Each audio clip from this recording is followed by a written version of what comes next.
Good afternoon. I'm George Latimer, Westchester County Executive. Welcome to New Rochelle for the ribbon cutting of our new New Rochelle Family Court facility here in downtown New Rochelle. This is quite an important day because it's been years in the making, and it took a team of hundreds of people literally to get to the point of this day. And if it's said that victory has 1,000 fathers or 1,000 fathers and mothers, you're going to hear from about 960 of them today because it took that many people doing that much professional work to get to this point. This opening of this New Rochelle Family Court building today begins with a vision. It goes through an area of execution that involves many administrative and financial things, and then comes down to the construction worker professionals. So you're going to hear from some of the many people who each had a piece of this, and in fact, every part of this jigsaw puzzle required each individual to work at their maximum capability for us to reach this day, the launch of this. Family court, which is what this courtroom deals with, is one of the most difficult areas of the judicial system. And our 9th Judicial District Administrative Judge, Judge Kathie Davidson, will address that. But this family court, we intend to stand for decades to come. That will be the type of place that the litigants can come to understand the importance of the judicial system, operate within an environment that is physically appealing and appropriate for the importance of these decisions. This was also a difficult construction project, and the work that was done by the Simone Development Group, by the Stagg organization, Mark Fonte, Mark Stagg, and Joe Simone, is nothing short of breakthrough. They've created something that should stand as an example all across the region for exactly how you complete a project like this. And the political governmental process, which takes, an inordinate amount of time, required the support from the city of New Rochelle, from Westchester County, from the Board of Legislators, as well as the executive branch. And we're going to introduce all those individuals, and many of them are going to be speaking today. I want to particularly point out that I'm joined today, as I always am, by Deputy County Executive Ken Jenkins, who does an outstanding job for us as part of this process, and a number of other elected officials and appointed officials I'm going to be happy to highlight. This is a 35,000 square foot facility. It features the latest technology and equipment. It has assisted listening capacities, HVAC systems that will keep the air circulating properly, and this really is going to be a showplace for how court construction could operate in the future.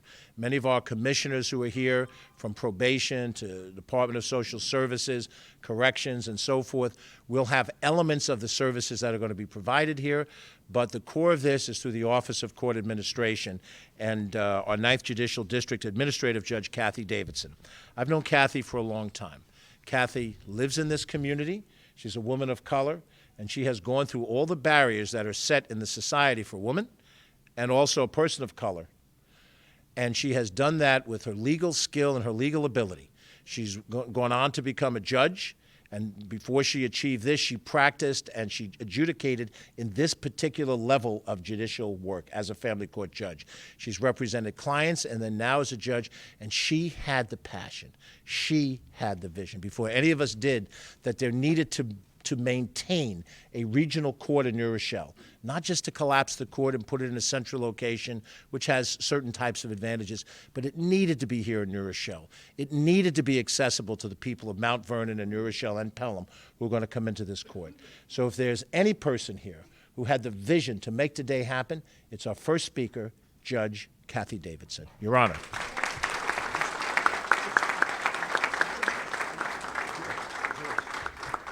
Thank you. Thank you so much. How about that? New Rochelle strong, Mr. Mayor. How about that? This is a great day. I have to take a moment, and I'm not going to take a long moment. I always say it's a dangerous thing to give a judge a mic, but as a resident of New Rochelle, growing up in New Rochelle, to be able to give something back to the New Rochelle residents and my good friends in Mount Vernon means a lot. And of course, I have to thank the Chief Judge, Janet DeFiore, who I stand here for, who doesn't need anyone to speak for her. But as many of you know, when she got elected as county court judge, the first place she presided was in family court. And many times when she speaks, she always talks about the passion that she has for family court. Amongst that, the community always spoke to me. And when you come from a community, they know your number, they know your parents, and so they know how to find you.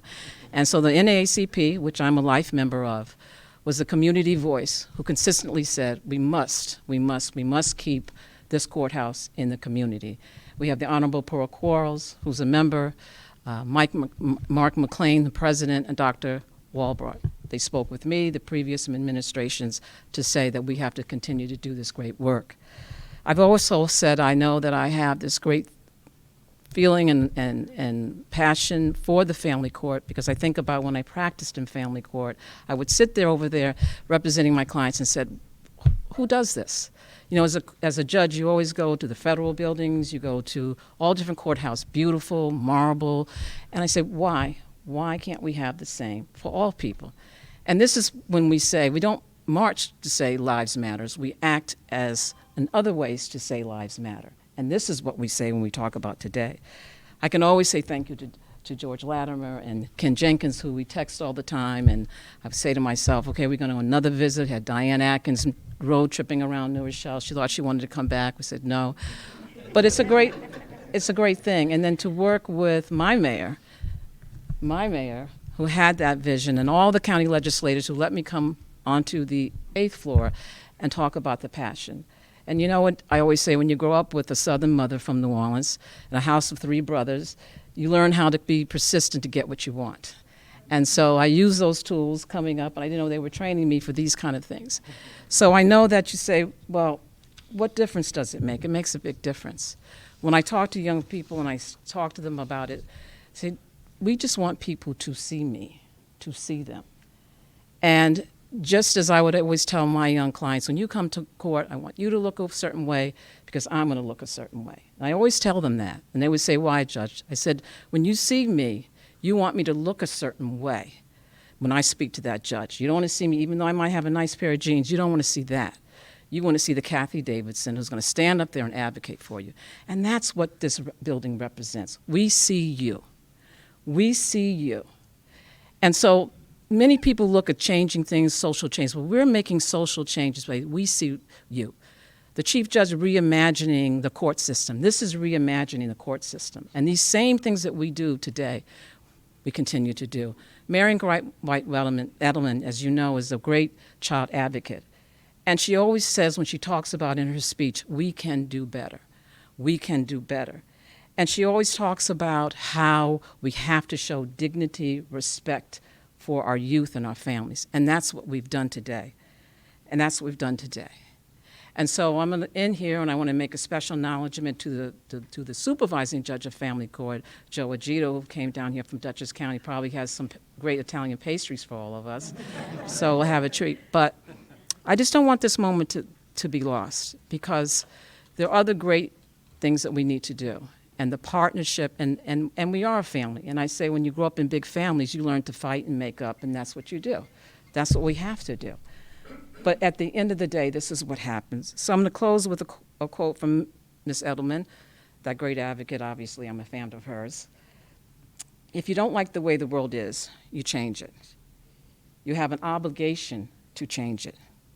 Just do it one step at a time. And that's what all of us did today. One step at a time, and look what we have. Thank you.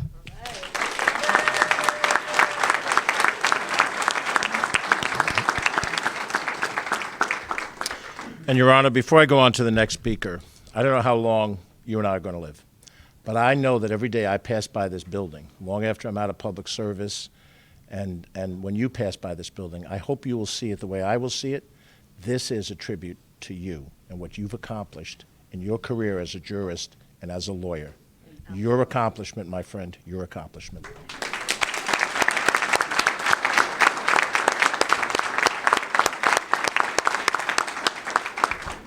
I'm a proud resident of the city of Rye for the last 30-some-odd years, but I often talk about the city of my birth, Mount Vernon, which also has a very special place in my heart. For any of you who have lived or grew up in Mount Vernon, you know that our arch enemy is New Rochelle. They kick our butts in football. Basketball sometimes turns out the other way. But in the last 2 years, and I've represented New Rochelle in legislative positions long before I ever had the chance to represent my home city again as county executive, I have represented parts of New Rochelle in both the state assembly, state senate, and the county legislature.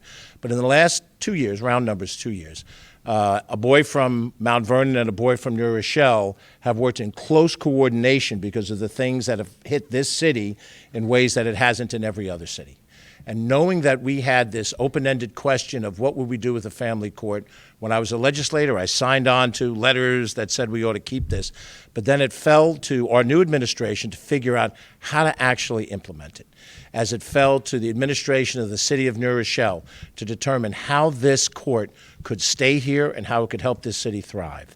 In the same time, we saw that the very first cases that were tracked, cases were here already, but the first cases that were tracked of coronavirus came in this city. And yet this city also won one of the DRI designations from the state of New York, which adds a significant amount of resources into this community.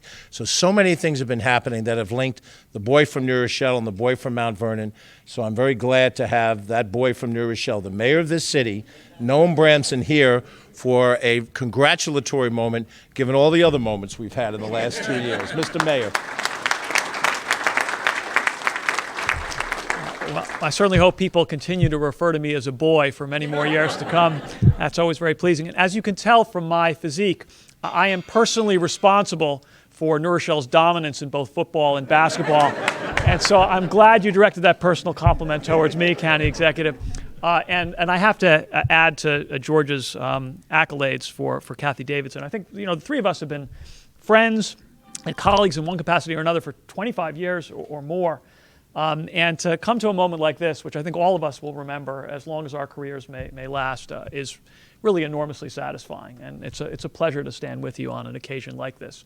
I do also want to note the presence of many colleagues from New Rochelle City Government, my colleague on the City Council, Martha Lopez, members of our Department of Development, our Bureau of Buildings, who were absolutely instrumental in getting us to this point. They worked so hard, and in a sense, I'm here on their behalf and not just on my own behalf.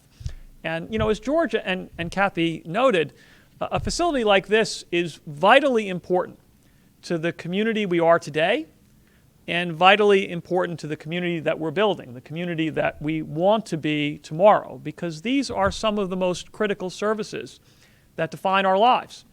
And so to have a modern facility, a state-of-the-art facility, one with this easy access to mass transit so it can be reached from throughout our region, it is impossible to put a value on that. And yet it's even more than that, because you look around this light, airy space, which lends dignity and comfort and support to proceedings which can be among the most painful and difficult and emotional than any of us can imagine. And so it's not just brick and glass and steel. There's a humanity here, which all of us should acknowledge and feel grateful for.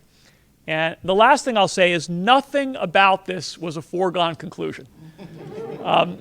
This was complicated. The urgencies associated with the prior location, the difficulties of finding just the right site and just the right configuration, the need to have partners in the private sector who could deliver in a way that was efficient and on time through circumstances none of us could imagine when this was launched. And yet we all made it to the finish line together. And what a tribute that is to what we can achieve when we work together as partners. So congratulations and thank you to everyone who was involved in this effort, and onward to a great new facility in a great city. Thank you all very much. Thank you, Mr. Mayor. I had the opportunity to specifically recognize Deputy County Executive Ken Jenkins. I want our Director of Operations, Joan McDonald, to please stand up and get a deserved round of applause.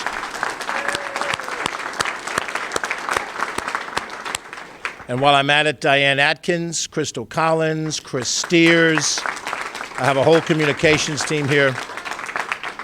There were so many parts of this thing that might have fallen apart. I remember one particular drive that we took to go out to Astoria, Queens, where we had to buy time in order for the construction to happen here. And as we took that drive, we had no idea what would happen on that trip. It was Joan McDonald, who'd been through so many other complicated actions at the state level. She's commissioner of two separate state departments, one in New York, one in Connecticut, and other experiences. And she was the one that gave me the sense that this could happen, that we could get through this. Joan, thank you for that sense of confidence when we needed it. You're watching a big debate in the society about democracy versus autocracy. And we are on the side, all of us as Americans, on the side of democracy. But democracy is messy.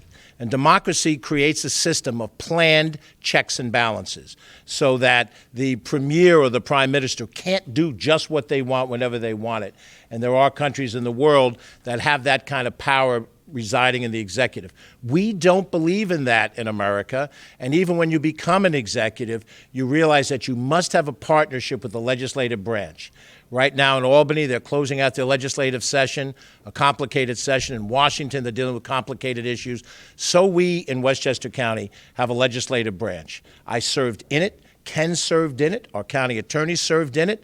I had the opportunity, both of us did, to chair it, but it is a separate branch of government, and the people that are in there as legislators today serve as a necessary check and balance. So nothing that happens here didn't happen without the understanding and the scrutiny and the approval of the Westchester County Board of Legislators. I want to recognize, stand up for a round of applause, the majority leader of that body, Mary Jane Shipsky. We have the majority whip with us. He actually has a whip in his office, Chris Johnson. And both the chair and the vice chair of the Board of Legislators, who I don't believe are with us, the Honorable Ben Boykin, and the retiring Honorable Alfreda Williams, chair and vice chair of the Board of Legislators. Two of the three legislators that represent a portion of New Rochelle are with us today, and I'd like them to come to the podium to talk briefly and to take credit for having to shepherd this through the legislature. When you spend a lot of money, there's a lot of questions, and they're legitimate questions, and they have to be addressed and answered. So Legislator Terry Clements, Legislator Damon Maher, please come to the microphone. We're happy to have your commentary. Thank you so much for having us. I'm so excited about this day. I'm going to say something about Judge Davidson. When I was first married, I lived in California. And when we came back to New Rochelle, I met Judge Davidson right away. She wasn't a judge then. And yeah, it was Kathie, yes. And actually, her family embraced me. I was very close to them. And my husband grew up with her. So it was very exciting for me. So when she ran for, was county clerk, I believe? Yeah. Right. Yeah. And I worked, tirelessly on her campaign. And afterwards, we weren't successful, but there are better plans for her. But anyway, it was exciting, and she asked me to get involved with politics, and I did. So I stand here as a county legislator thanking her, and I think it's amazing. So I just want to say that she affects so many lives. The children in family court, everyone here, this building, and what it will mean for everybody. And I'm just so excited. I also want to say that this is a perfect location, just as the mayor said, because we have access to transit here.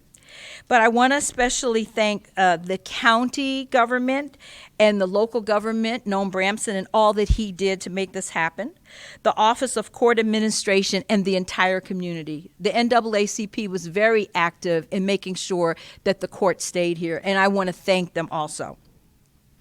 A family court is for unexpected circumstances that people have sometimes, and also for joyous occasions. So I'm very happy that it's here in New Rochelle, servicing Pelham and Mount Vernon and the surrounding area. I want to thank the county executive, George Latimer, and his staff, and Deputy County Executive Ken Jenkins for sticking by this project, working with it, and finding a location. That part really wasn't easy. I want to thank Judge Davidson, especially. She believed in this, and she wanted this for the court, the family court, and this was very important. I want to thank the developers and everybody who worked so hard to make this a reality, and for this day to finally come. Thank you very much.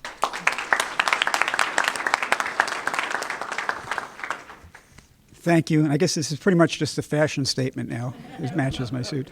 So I was talking before we started with the Deputy Chief Clerk, and they're actually working downstairs. And I asked him, when are you going to move everything over? He said, it's already been done. We're about 2 or 3 weeks early. And, I'm an attorney, but I don't practice in family court, but I had visited the old location. So I said to him, everything? You mean the bucket you had catching the water from the ceiling in the clerk's office and the one out in the hallway near the court officers? So it's funny and it's not, right? And I was one of the skeptics about this getting done on time. And I really just want to use my time to thank three people, one who's been thanked but can't be thanked enough, and that's Deputy County Executive Ken Jenkins, who I think it was about 2.5 years ago, made a firm commitment to me personally as well as others that there will always be, as long as we're alive, I suppose, a family court here in New Rochelle. Very important for the people of New Rochelle, Mount Vernon, and Pelham. It turns out it's just a terrific location. Another fellow who hasn't been mentioned is Gary Friedman. I think he's just retired as real estate director for the county. I was talking with him, 2018, 2019, all through, all his adventures and trying to find someplace suitable, either for new construction or for rehab. And, it was quite a go-round, and I think we ended up in the right place. Finally, a former colleague of ours, by name of Lyndon Williams, who's currently, he was the honorable then, and he's even more honorable now as a Mount Vernon City Court judge. He was the chair of a committee we call Law and Major Contracts in the Board of Legislators. And we spent a lot of time, hours and hours and hours, several meetings, going through the contract documents, the leases. We wanted to make sure that this was treated extremely seriously. Maybe the most important part of business we've done in the full time I've been in the Board of Legislators. But again, it's another testament to the fact that the people deserve palaces for the people. Yes, it can be comfortable, but when you go into a courtroom, it should have a certain majesty. Everybody should, as Judge said, everybody should look right. The place should be a first-class space, nothing leaking and dripping, and I think we have that. And it's just great. And I want to use this space for various. Isn't this a terrific space? I like to use this like weekends maybe and nights for for nonprofit groups, youth groups, that sort of thing. So we'll talk to the mayor and court administration about that. So anyway, thank you. And thank you, George, of course.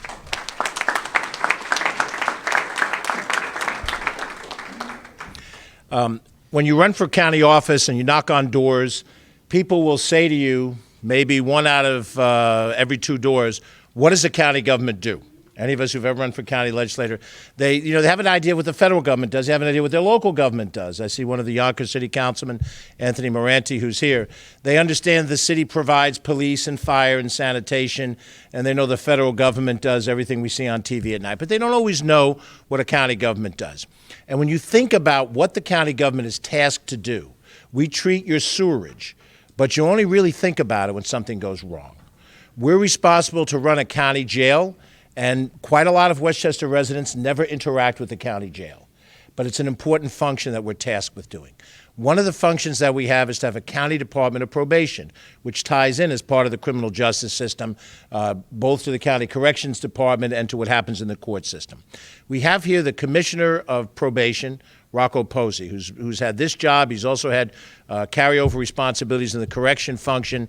And the average person may never have heard his name, nor have any idea that we have such a department or what it does. But it's an essential department. You see it listed above here. This area, when Damon is not using it for other events, will be targeted for use by his department to deliver the necessary services that we have to have as part of probation. So Rocco, welcome to your new home, and please come and share us your thoughts.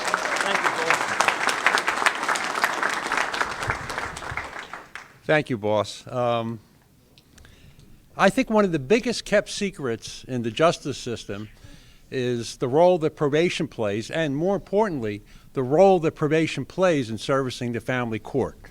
For those of us who engage in those activities every day, Judge Davidson would tell you we're the gatekeeper for the family court. A lot of services that need to be accessed by the citizens of Westchester in the family court usually work their way through the probation department. And very few people realize that. So with that being said, I just want to, Catherine said we had to be short. And when Catherine Chiaffi tells me that we have to be short, right? Okay. We take that seriously. But I just got a couple comments that I scripted down that I want to read to you. First of all, I want to thank the county executive and his staff, Joan, Ken, Blanca Lopez, I don't know if Blanca's here, and all the other people who worked very hard to get us to this point where we are, and allowing the probation department to work in this beautiful building. If you were at 420, you know what I'm talking about, the difference, okay? This new office will allow the probation officers assigned, to the New Rochelle District Office the opportunity to provide the services being sought by the juvenile justice system, families in crisis, and victims of domestic abuse in an atmosphere that will promote the restorative and rehabilitation goals that are the foundation of the Westchester County Probation Department. Needless to say, it took a long time to get here. It really did. For those of us who have been involved in securing a new environment for the New Rochelle Family Court, which spans across at least 2 decades of discussions, and we can say that it's been quite a roller coaster ride. But we got there, and we can see that the fruits of our labor has produced a structure that the court and the Westchester County government can be proud of. I want to thank my staff. They're here, Penny Stein, my deputy commissioner, Sherilyn Pulver, Mary Fischello. I know when I start mentioning names, I'm going to miss somebody. I just hope that Dawn Allen, who is the supervisor, of the family court here unit. And I want to thank the county executive, George Latimer, and Kathie Davidson, because without their leadership, we would not be here today. So thank you very much.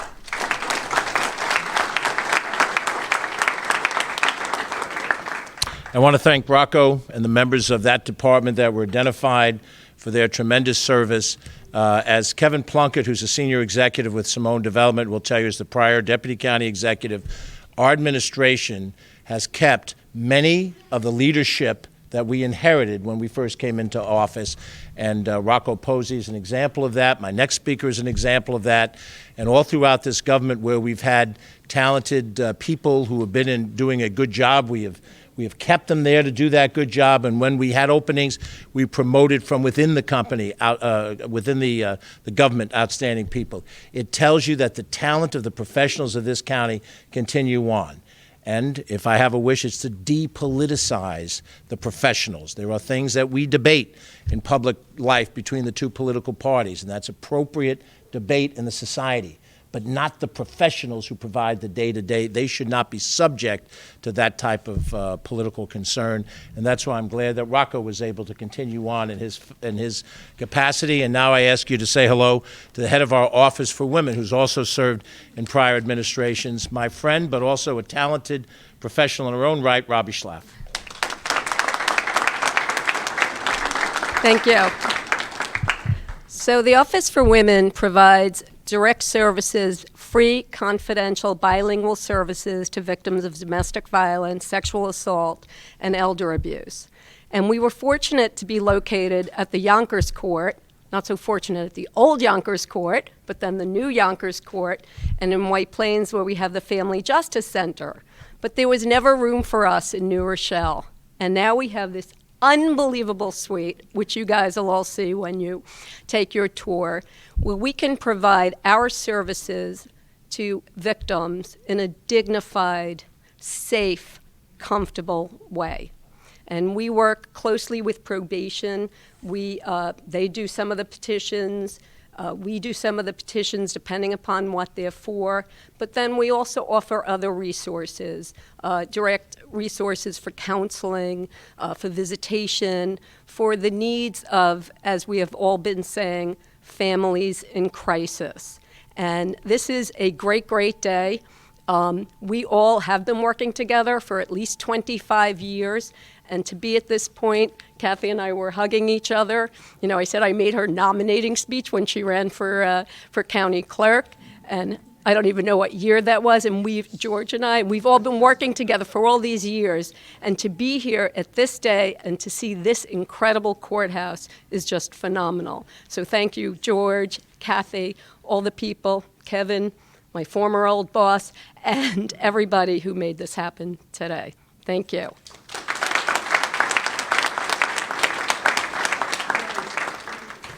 So we've spoken of the vision that it takes that's delivered by Kathie Davidson and those in the judicial process. We talk about the process of finding the right site, for which the members of our executive team were critical in getting to that point. We talked about the approvals we need through the Board of Legislators once we have an idea of how we're going to move forward. And then we talk about the financing portion of that deals with the county, and then also the legal construct of how are we going to have a relationship in this setting. John Nona, were he here as the county attorney, head of our law department, I would throw him a bouquet for the complicated work that he had to do. But at the end of the day, when all that's done, it takes development and construction professionals to create a building like this. And none of us who are civilians really understand how complicated that is. We're involved many times on the paperwork side of it, and then men and women who understand how development and construction work stand in a site and decide exactly how they're going to develop a site that sits hard on the thruway, with a road that you can't close in front of you that gets access to the thruway, and somehow build the building as part of a complex that includes other things. And yet it will provide the family court that we care about so deeply. And it takes those professionals to do it, and that's who you're going to hear from next. Both of these gentlemen I first knew through relatives of theirs. Joe Simone is a boy from Mount Vernon, as am I. I went to high school with his older brother, Donnie. We were classmates. And I met Joe the first time when he was the kid brother of my friend when I visited their house. Little did I know how important he would be in the years to come with his talent and his skill. And I knew Mark Stagg's mom, who was active in community affairs in White Plains, and of course his father as well, before I knew Mark. But both of these professionals have done something that should be taken note of. It is not easy to build any building, and I wouldn't minimize even the most simple structure. But this is a specialty type of construction. It had to be done through the OCA's very strict standards of what they wanted to have. As we toured this a couple of weeks ago, and you realize the thoughtfulness of what has to be behind a secure barrier, what are the support services, what are the public access, how are you going to handle the parking. All of these things were hammered out long after the administration and the Board of Legislators said, yes, let's do this, go forward. So the work that Joe Simone, Mark Stagg, Mark Fonte, and all of their professionals did is exceptional. And I would say, I'm not here to promote them per se, but if anybody is watching this from any other jurisdiction, you should call these guys up when you're doing a courthouse, because they have done an outstanding job, and they deserve all of the praise that we can give them for the way they put this together. So first, let me introduce Joe Simone, head of Simone Development Company. He can recognize anybody on his outstanding team for helping to put this development piece together. Joe.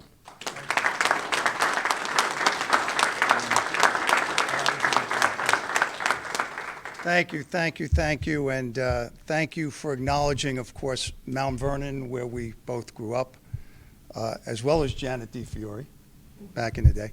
But I must say that we had our corporate offices in New Rochelle for 21 years. So I kind of feel kind of comfortable with this rivalry that's going on. I feel kind of safe.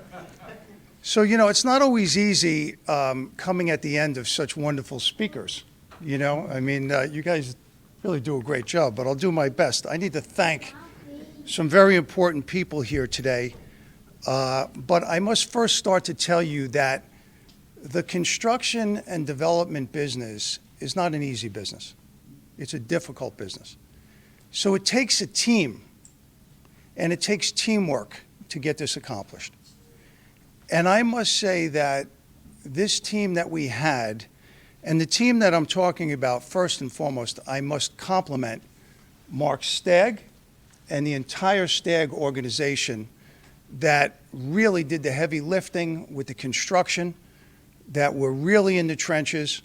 We had someone here that I really have to take my hat off to, which is Mark Fonte, who was here every day through this process, dealing with it all. It was incredible. Mark, I have to. Great. And you know, part of this team, you know, took, of course, you know, the county. It took George Latimer and Ken Jenkins, and it took Bridget Gibbons, and it took Gary Friedman, who all did an incredible amount of work to make this happen. Really, incredible, really, and I thank you. The building was designed by the Newman Group, who I think did an incredible job here. When you look at the outside of this building, it's really beautiful, and it's gorgeous, and it sits up here so high with this presence, being across from, you know, mass transportation, being off the highway, having parking. I mean, I don't think you could find a better location and a better site. So the Newman Group, incredible. I really need to thank Noam Bramson and the city of New Rochelle for being extremely developer-friendly and so cooperative. I want to thank the city manager, Chuck Strom. I want to thank Paul Vaca, because without these people, this couldn't happen. I mean, you know, we did this in 14 months. So that's a really heavy lift. So you really need cooperation. I want to give a very special thanks to Con Edison and Verizon for being so helpful. I mean, they were incredible. But I must say, and I want to leave off by saying, and hopefully I didn't leave out too many people, and we had, you know, Nick Spano was helpful on the lobbyist side, and I can just go on and on and on what it took to get here today. But I want to say that this is basically a textbook case of a public and private partnership that really worked well. And if this model could be replicated, I think we'd all be far better off. It really worked well. So I thank you for this opportunity. I want to, George, you're amazing. And all of you, thank you so much. Appreciate it.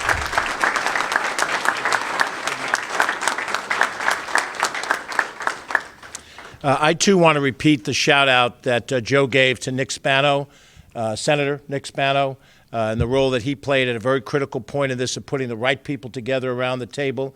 And never underestimate what that connective process can do. It can be the difference of success or failure when you get the right people around the table. Nick, thank you for your key role in that. I did forget one thing. Yes, please. And I apologize. What I didn't say, because, you know, I took it for granted and I shouldn't, I want to thank the entire Simone Development Organization, and that is very important. I see Joe Kelleher's here, but it took a lot of coordination, and I thank you. I thank you all. Thank you.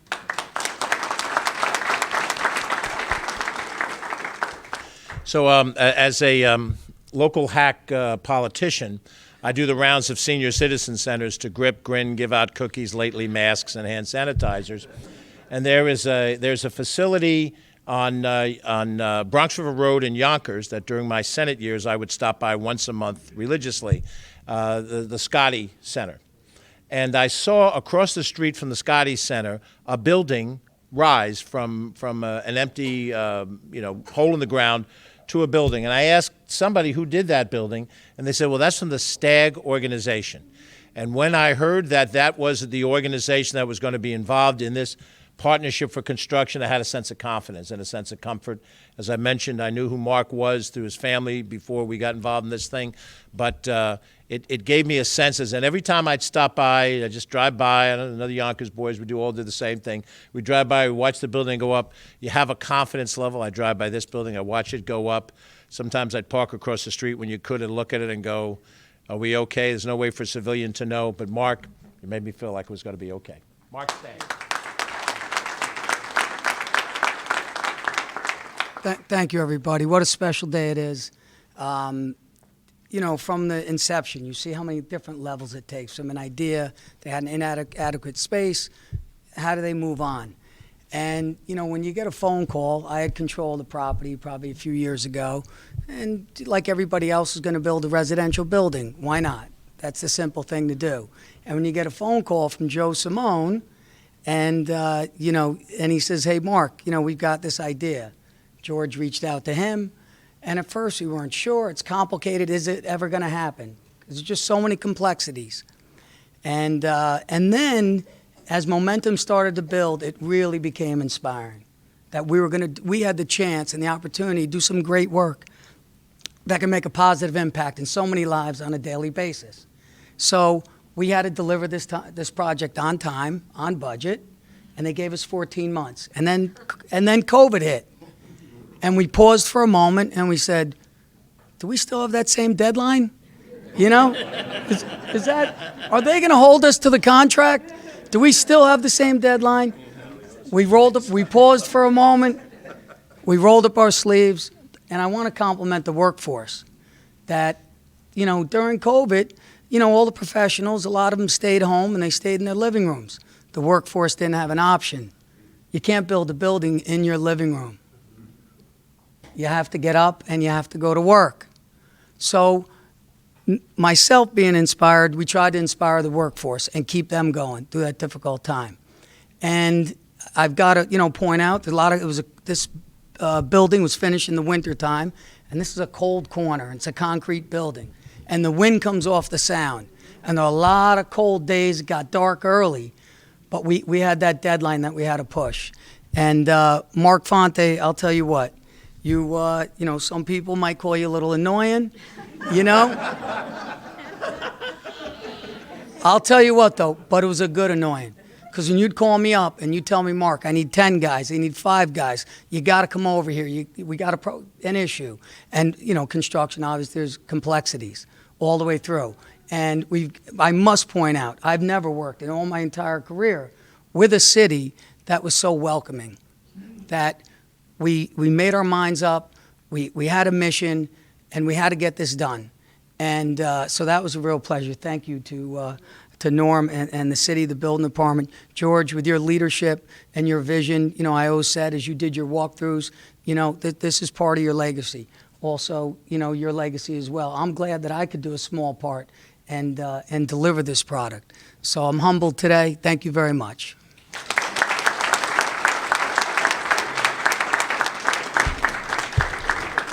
I know it's been a long program, a lot of rhetoric. Took us a long time to get to the building, so I figured we owed ourselves at least a rhetorical moment, and we'll be cutting the ribbon in just a second. Of the many flaws that I have as an individual, 2 of them that I have is that I like to drive myself wherever I go, which can create issues and problems. My staff is always on me about that. And I have a fair bit of insomnia. And you may notice that if anybody follows me on Facebook or you get those emails from me. I don't expect you to respond when I send them to you, team, but it's just sometimes you just can't shut it down. And what I've been known to do is sometimes just get in my car and drive around late at night and look at things that are on my mind so I could take a second look at it. And sometimes when you really do that is when things are not yet resolved. You don't know how you're going to solve a problem. Now that I go by the Sprain Ridge pools and I see that they're both open and the competition pool and the activity pool are there and kids are splashing around, you feel good. That's a closed book. Things are good. I drive by the Miller House, Washington headquarters on Virginia Road. All we need is for COVID to lift, to see scouting groups and elementary school kids in that building learning about George Washington, colonial days. You feel good.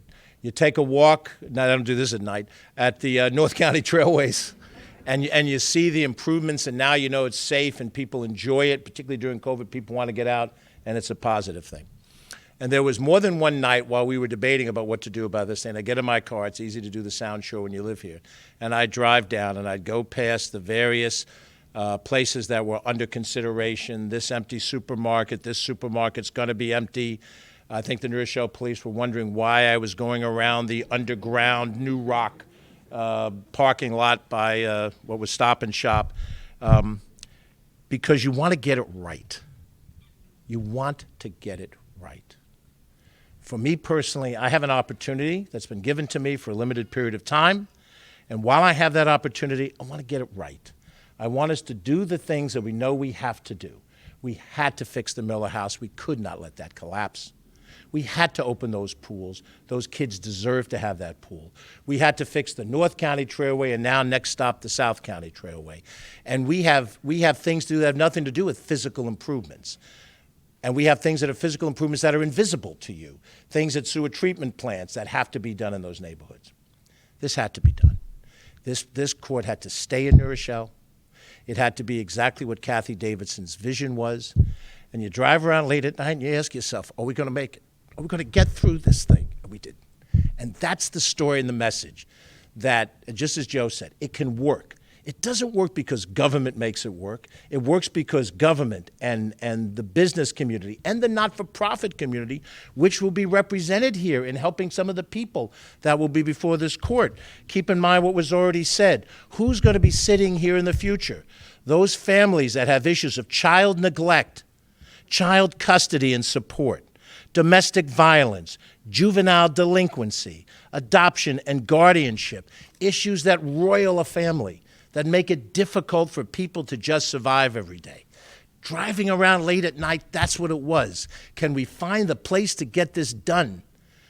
And when we went out to Astoria, we bought ourselves some time, and that's all we bought ourselves. And we only had a certain amount of time, and by God, gentlemen, you did it. You did it.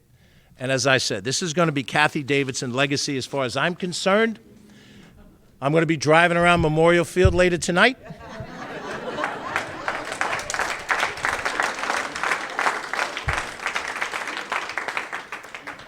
We are all stewards. We're stewards. I talk about growing up in Mount Vernon. I remember the first time I went to the county center for Mount Vernon Knights basketball. I was in the county center. It was a cool place to watch a basketball game. I had no idea who built that in the 1930s. I subsequently learned about it.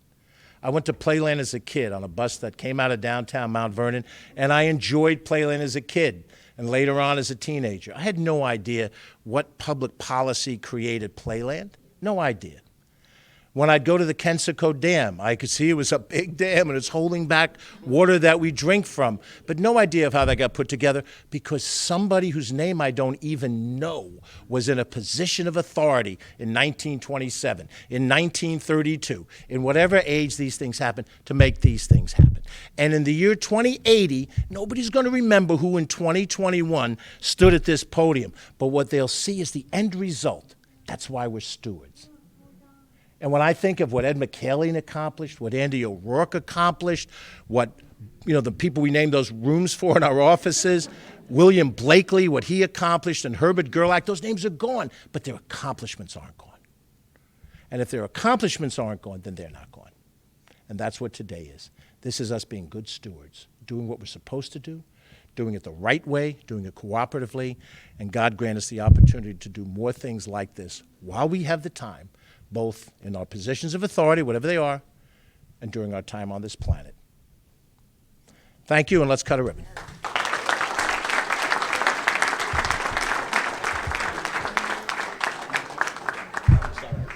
right, Kathie, please do the honor.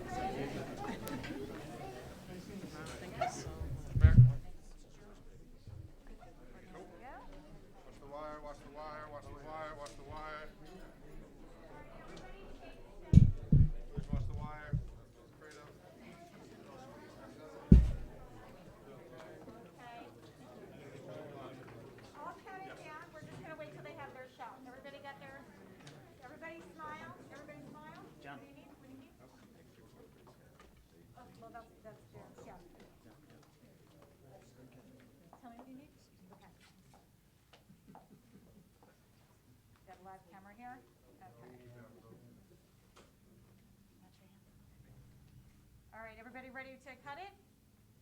All right, 3, 2, 1.